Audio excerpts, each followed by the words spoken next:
Seguimos en Cosa Pública 2.0. Quienes nos siguen habitualmente recordarán que especialmente el segundo semestre del año pasado compartimos bastantes notas sobre la situación en Argentina, cómo de alguna manera se iba empoderando una candidatura de un personaje muy polémico, Javier Milei, llamado el Loco, que venía desde un partido, digamos, no tradicional y que ganó, fue ganando reconocimiento en las elecciones primarias y después ganó también su lugar en la primera vuelta, y en la segunda vuelta triunfó frente al candidato del oficialismo. Y a partir de que llegó el 10 de diciembre aplicó un programa radical de ajuste económico que ha empobrecido, que ha vuelto más difícil las condiciones de vida de los argentinos. Por esta circunstancia, ayer se convocó un paro nacional, una movilización que convocó, de acuerdo al reporte del diario La Jornada y de otros medios como Página 12, a más de 1,5 millones de personas a las calles.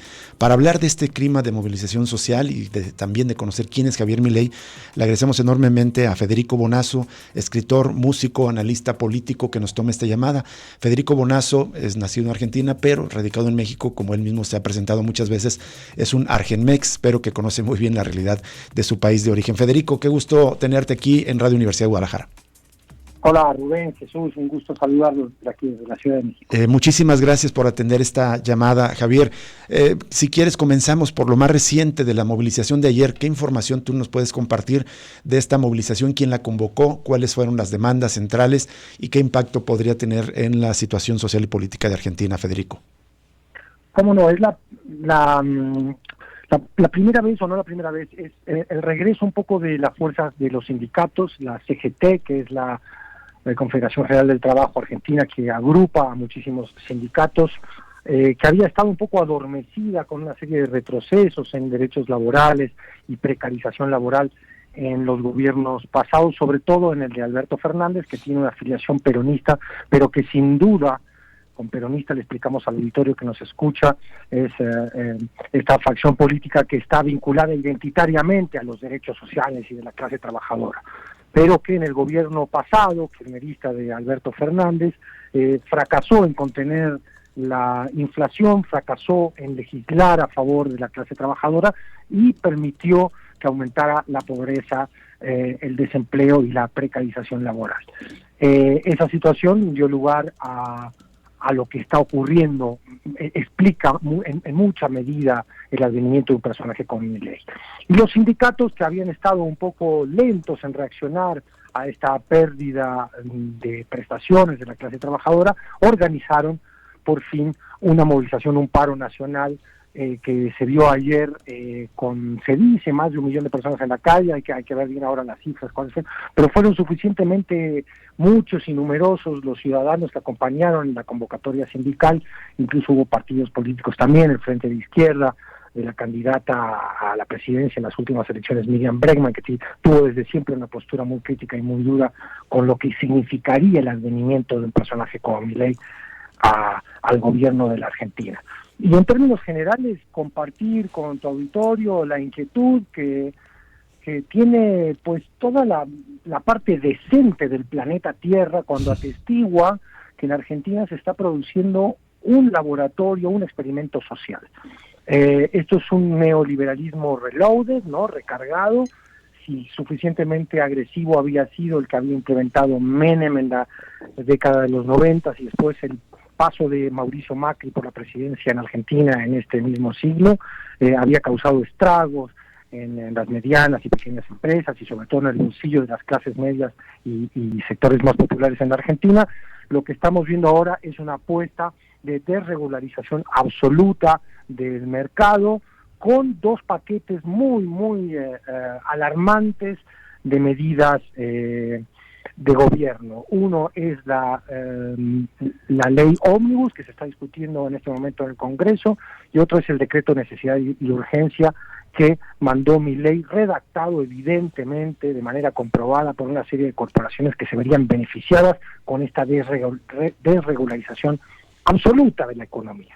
Esto por intentar hacer una breve síntesis, que es difícil hacerla, claro, porque el volumen de cambio estructural que se está proponiendo, con un asalto también a la idea más elemental del republicanismo, es decir, Milei quiere otorgarse poderes, superpoderes, para brincarse al legislativo, porque sustenta él en su argumentación que la Argentina está en una situación de emergencia y crisis que necesita una acción, por supuesto, de emergencia. Y esto le permitiría a él gobernar casi que brincándose al poder legislativo. Es decir, por donde se lo vea, todo este paquete de medidas proponen un cambio estructural drástico en la sociedad, en la economía argentina, contra el que se ha levantado, por supuesto, ya mucha gente.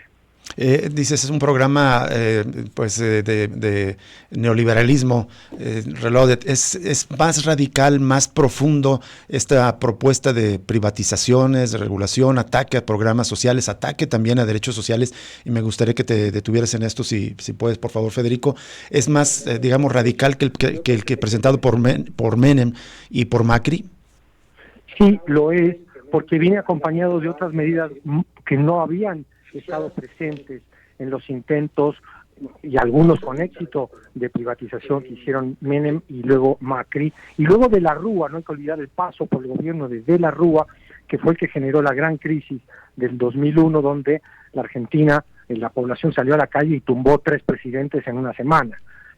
No hay que recordar esa crisis donde hubo represión y muertos, más de 30 muertos, sí. Y que una de las personas que estaban en aquel gobierno fallido y represor de la Rúa no es otra que Patricia Bullrich, la que es hoy ministra de Seguridad de Milei. Es decir, rodea a Milei aquella casta política que él había denunciado, con la que construyó su imagen de outsider y que prometió desterrar de la política argentina.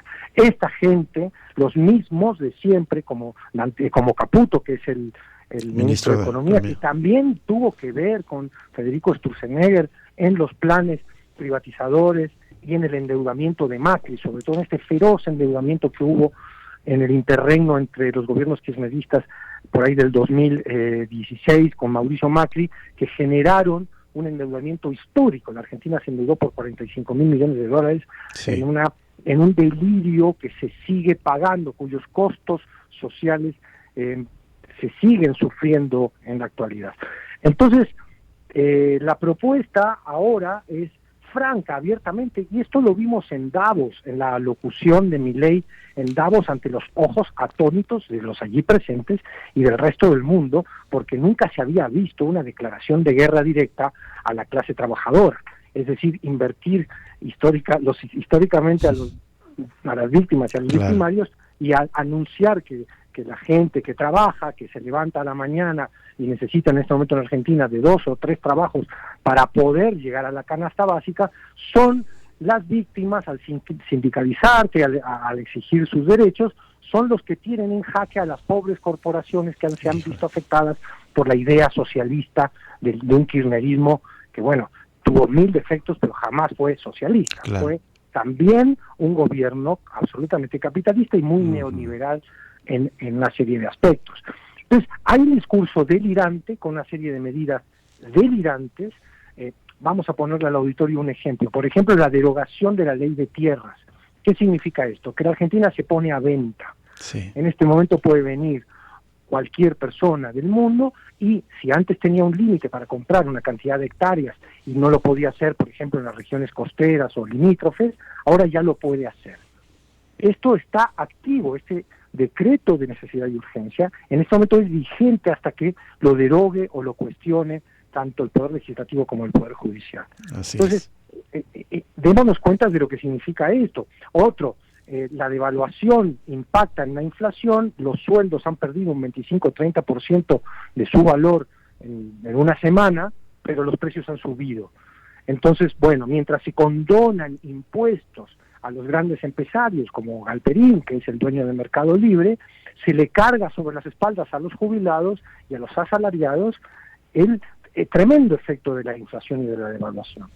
Esto apenas, y además la suba al quitar los subsidios al transporte, a las gasolinas. Claro. Imagínate cómo lo que encarece una vida cotidiana que de por sí ya estaba terrible, profundamente encarecida. Federico, te saluda Jesús Estrada. Qué gusto escucharte, Federico Bonazo.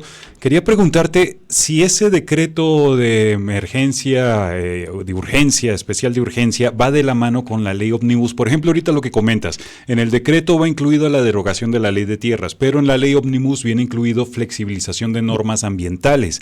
Esto creo que va de la mano en el sentido justo de atraer a esos poderes transnacionales que tú señalabas que están detrás de mi ley para que tengan facilidad de despojar territorios e incluso devastar sin recibir ningún tipo de sanción de parte del Estado ni de la población, porque en la ley Omnibus vienen también una serie de medidas para endurecer la represión a la población, entre otras cosas, más facilidades, digamos, para que policías puedan disparar sin preguntar prácticamente, ¿no? La ley del gatillo fácil.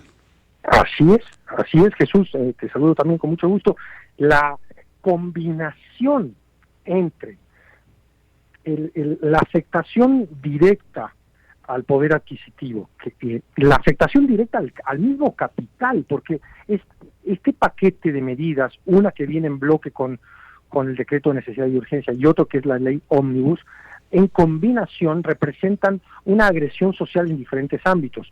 Uno es, va a impactar directamente en el poder adquisitivo de la gente, bueno, ya ha impactado, y además eso significa, viene acompañado de lo que tú muy bien señalabas, de una legislación represiva, ¿no? Instalar por ley un estado policial donde la gente si se va a reunir, ahora ya le cambiaron, había empezado con 3, ahora que están negociando le pasaron a 30, pero si hay 30 personas que se quieren reunir para discutir de política en la Argentina, si pasa la ley tendrían que dar aviso al Ministerio de Seguridad, una cuestión absurda, policial, casi orwelliana. Estamos viendo, por otro lado, lo que muy bien también señalabas, al quitarle todo tipo de restricciones a la explotación de los recursos naturales, puede venir, y además esto lo ha dicho Milei abiertamente, no es que es una especulación de gente que está nerviosa y que no entiende, sino que esto lo ha dicho el presidente.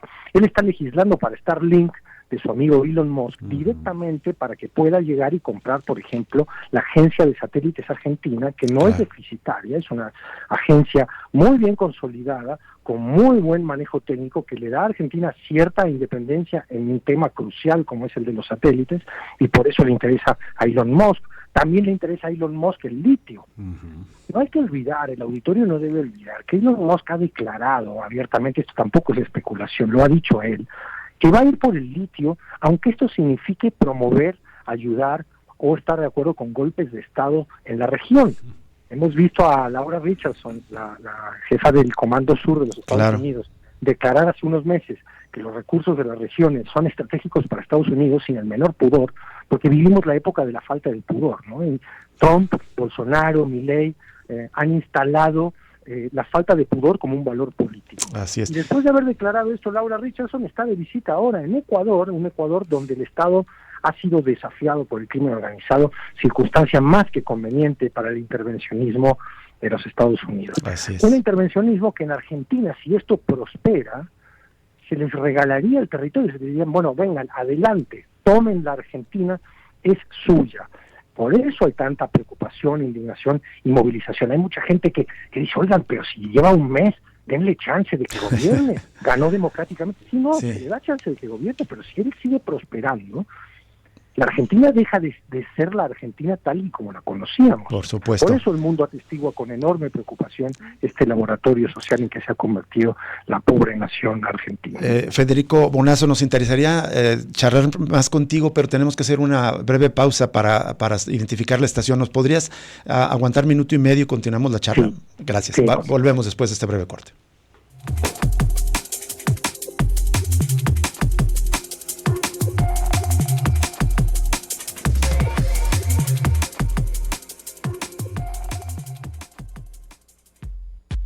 Ya regresa Cosa Pública 2.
Samos.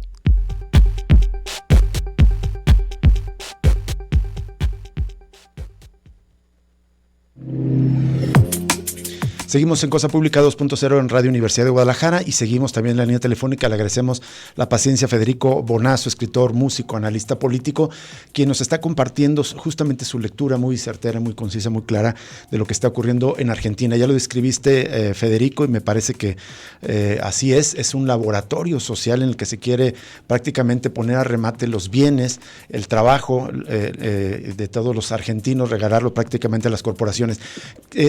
Quisiera, además de esta parte, digamos, como económica, hay una parte también muy preocupante social. ¿Qué derechos sociales ya conquistados, por ejemplo, el derecho al aborto, al matrimonio igualitario, a la organización sindical, a la manifestación, qué derechos se ponen en riesgo con este paquete de medidas, el DNU y la ley Ómnibus, Federico Bonazo? En cuanto a lo que se llamaría la agenda woke, que es una manera de llamarla con desprecio, que Milei surge como personaje que la denuncia, porque hay que recordarle al auditorio que Milei es parte de una asociación internacional de la alt-right o de la ultraderecha, financiada por la Atlas Network, que lo colocó allí, que además tiene redes en todo el mundo. Esto empezó con un asesor de Margaret Thatcher, Fisher, que formó la Atlas Network, que tiene filiales en todo el mundo. Esas filiales financiaron lo que ellos llamaron hace unos pocos años la guerra cultural, es decir, derrotar en la narrativa a las ideas progresistas. Por un lado a las ideas progresistas económicas, de justicia social, de redistribución de la riqueza, y por otro lado combatir la agenda woke o progresista en cuanto a matrimonio igualitario, feminismo, denuncia de las desigualdades. Y Milei es un confeso opositor a ese tipo de agendas, que a veces disfraza esta oposición diciendo que como él es un libertario, que cada cual haga con su cuerpo lo que quiera. Pero en su gabinete ya vemos personajes como Diana Montino, que es la canciller actual de la Argentina, que es una persona que ha comparado a los gays con los cerdos, es decir, tiene una profunda aversión a toda esta agenda de igualdad de derechos para diferentes grupos sociales que con absoluta legitimidad los han venido reclamando y han conquistado cosas muy importantes. No parece haber en el DNU, porque ojo, estamos hablando de más de 300 medidas, normas y derogaciones que hay que analizar todavía de manera muy concienzudamente, lo mismo que la ley Ómnibus, es un volumen muy importante. En este momento no parece haber un ataque directo al matrimonio igualitario, por ejemplo, pero sin duda va a venir en algún momento en una avanzada legislativa, si es que crece dentro del Congreso la fuerza que representa Milei, unida a la derecha tradicional, institucional, la de Macri, digamos. Pero en derechos laborales sí, allí hay una pequeña y por el momento buena noticia, que es que el Poder Judicial, hay una jueza que concretamente recibió un amparo y promovió una medida cautelar contra todo el apartado laboral del DNU. Es decir, en este momento lo que se proponían, que era aumentar la jornada laboral, no pagar las horas extras, aumentar el periodo en el cual está a prueba el trabajador, con lo cual el empresario lo puede echar cuando quiera, con lo cual se renueva el personal sin que tengan que pagar ningún tipo de indemnización por echar a la gente. Y otra serie de medidas profundamente, prohibir el derecho a huelga, entrada, algo absurdo que no se ve en ninguna parte del mundo, ni en los sueños más delirantes de Ronald Reagan.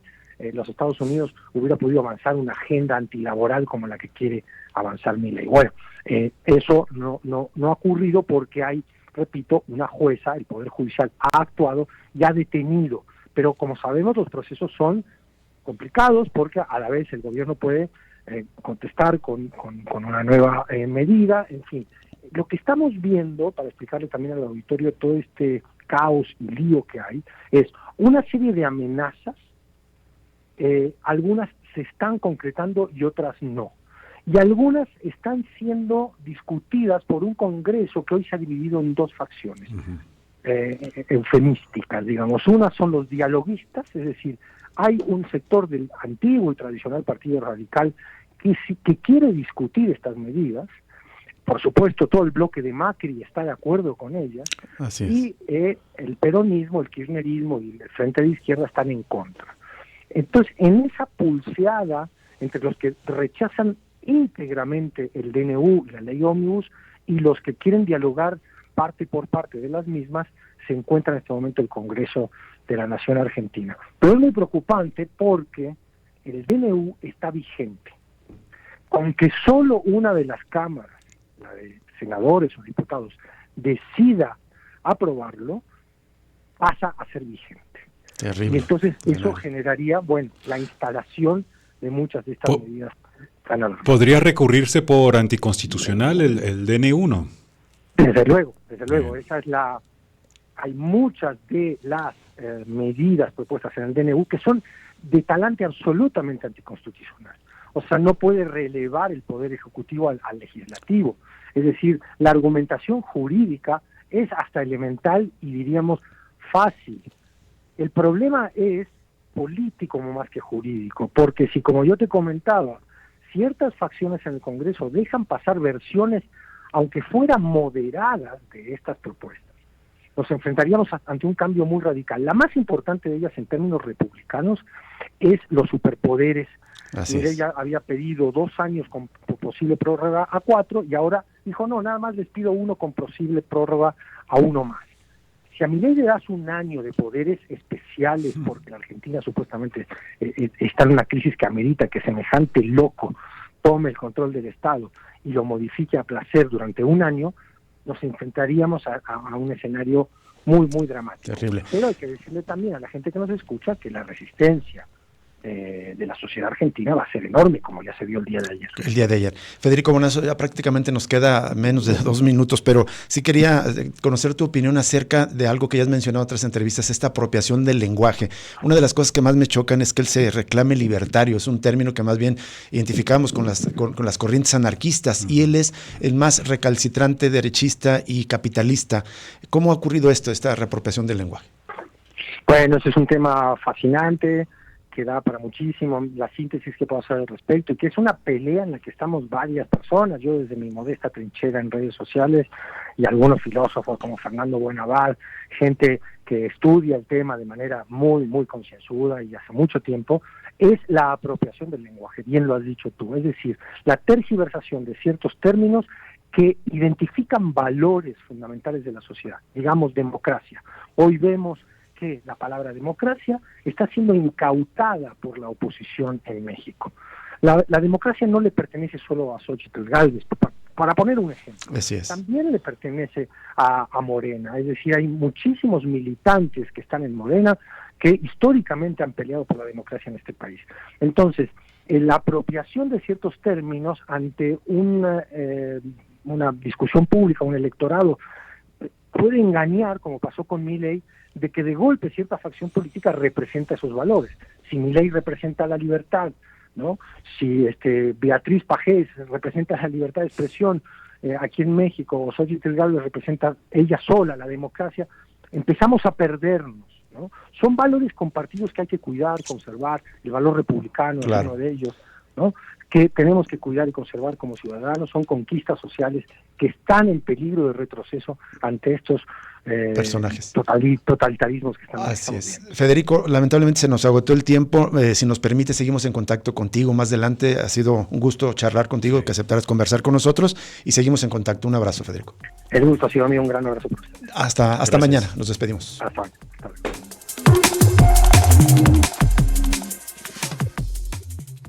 XH